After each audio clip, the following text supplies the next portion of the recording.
Thank you for watching this video. This is the professor, and you are on my channel, the Professor Truth Be Told.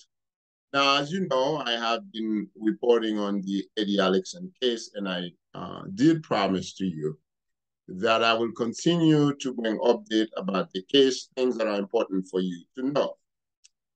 Today, I want to talk about the how the receiver appointed by the federal court is spending your money. Obviously, if you're an investor, the money that are being spent right now, the money that the receiver is spending, it's your money. It's not the government money, it's your money. Now, the receiver was appointed about 3 months ago or so.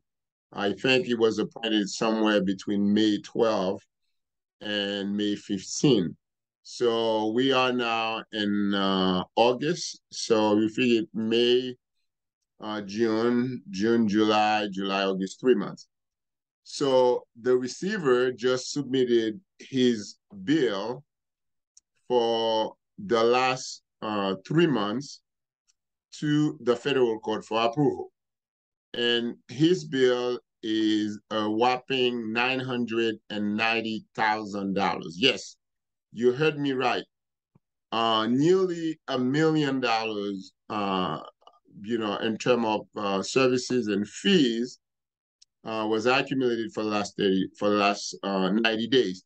Now, I have said before that this case is a very important case because we have 60,000 investors, mostly Haitian American, and of course, $250 million, $250 million invested.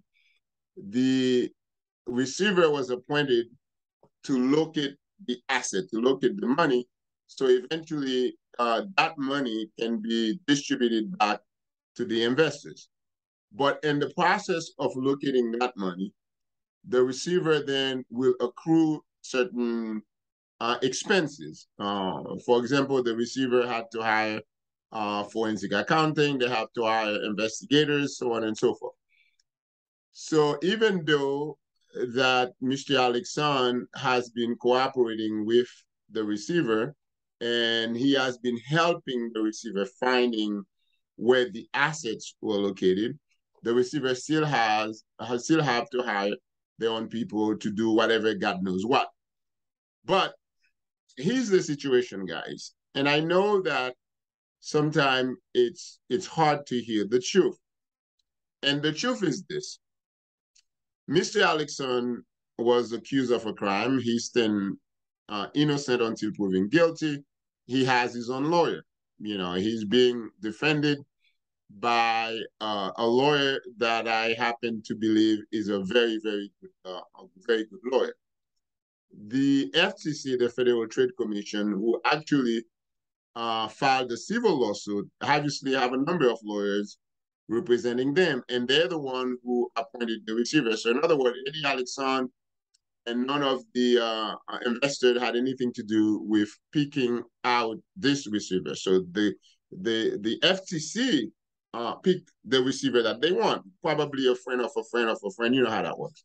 They all watch out for each other. So in any event, your money is being spent. Now, I have said many times that if I was an investor, if I had invested money with Eminifx, I would have found at least 25 of the investors who would be willing to hire our own attorney to protect the interests of the investors.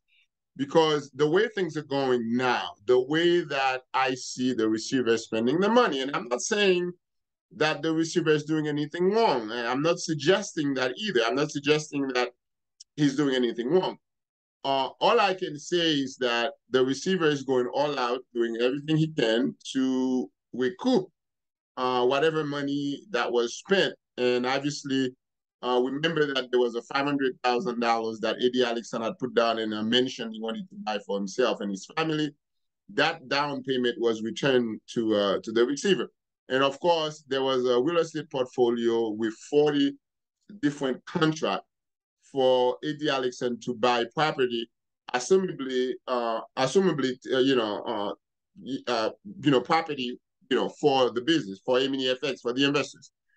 And all of those contracts had to be canceled, and the money, which was $2 million of deposit earnest money that Eddie Alexander deposited with regard to this property, had to be returned to the receiver. So the receiver had gotten all this money. So yes, the receiver is doing some work. The question is whether or not $1 million, a little bit over $300,000 a month, is really, it's kind of a little bit expensive. Now, obviously, if you're spending money and it's not your money, it's other people's money, then the temptation to be large or to just spend money without consideration is actually increased. So I have said this before, and I'm going to continue to say it. I think the 62,000 investors, some of them, if not all of them, ought to get together and hire their own attorney who can intervene in the civil case to make sure that the money, whatever asset that the receiver is able to recoup, that money is not all spent on fees for the receiver, investigators, and other people who are working for the receiver. Because I don't think that the receiver is necessarily there to protect the interests of a particular or the investors. I think that the court has given him a mandate, and the mandate is to locate assets. And he's going to do whatever he can to locate the assets. But in locating the asset also, I don't think you need to spend $1 million in 3 months. That's just my personal opinion. I think that's a little bit on the expensive side. But hey, who's saying otherwise? I mean, the guy is appointed and there's a lot of money, so he's trying to do his best, I guess. But $1 million?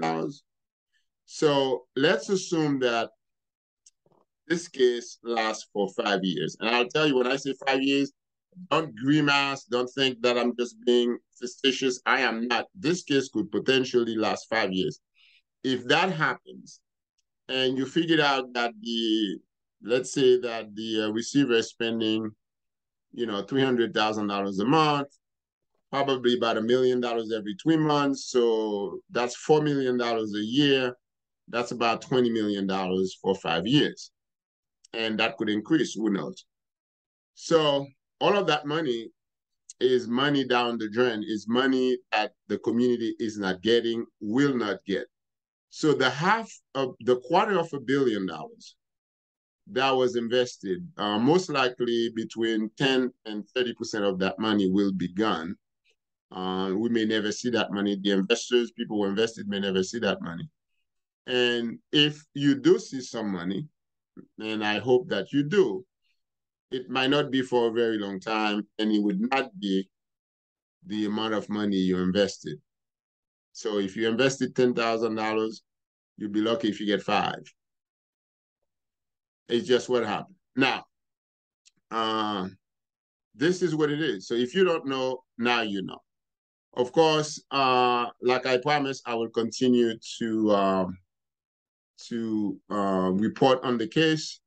And this is my report to you. So please do subscribe to my channel, share this video with other people, and do tell other people, other Eminifx investors about this channel, The Professor Truth Be Told.